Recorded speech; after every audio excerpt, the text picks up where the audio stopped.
Friends కొంచెం salt వేసుకుందాం. KG పిండి ఇది. సాల్ట్ వేసుకొని శుభ్రంగా ఇలా కలుపుకోవాలి. నెయ్యి వేసుకుంటే ఆ వచ్చే వాసన కానీ చాలా మంచిదండి. ఆవు నెయ్యి పడితే ఎంత స్ట్రాంగ్గా ఉంటారు తెలుసా మనుషులు. మనం అసలు ఇప్పుడు మెయింటెనెన్స్ డైట్లో ఉన్నాం.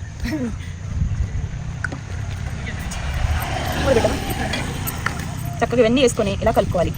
నెయ్యి వేసాము, మనం సాల్ట్ వేసాము, ఇందులో అన్నీ వేసుకున్నాం కదా. ఉంగరాలు కూడా తీసేద్దాం పట్టుకో, ఎందుకంటే ఇవన్నీ వెళ్ళిపోతాయి. కూడా నేను చేసిన ఇవి కూడా ఉన్నాయి చూడండి. పొరలుగా వచ్చే చపాతీ కర్రీ, కోడి కాళ్ళ కూర అని ఉంటుంది. కోడి కాళ్ళతో కూర చేశాను. మిలియన్స్కి వెళ్ళింది అంటే నమ్మండి ఫ్రెండ్స్, నిజంగా వీడియోస్. పిండిలో కలుపుకుంటున్నాం కదా. పోస్టర్లో పూజారి గారు నెంబర్ పెడుతున్నానండి. మీ ఇంట్లో ఎటువంటి శుభకార్యాలకైనా సరే వీళ్ళు జాతకాలన్నీ చూసి చెప్తారు. ఇంట్లో పిల్లల్ని పెళ్లి చేయాలన్నా, విదేశాలు పంపించాలన్నా, అలాగే ఉద్యోగాలు పంపించాలన్నా, కాలేజీలు పంపించాలన్నా, భూములు కొనాలన్నా, వాహనాలు కొనాలన్నా, పిల్లలకు పేర్లు పెట్టాలన్నా, శ్రీమంతాలు చేయాలన్నా, ఏది చేయాలన్నా మనకి శుభకార్యాల కోసం మనం పూజారిని ఎక్కువగా సంప్రదిస్తూ ఉంటాం. ఈ పోస్టర్ నెంబర్ కాల్ చేయండి, డేట్ ఆఫ్ బర్త్ ఇవ్వండి, జాతకాలు చేస్తారు. ఓకేనా? ఇప్పుడు వాటర్ పోసుకోవాలి. ఆహా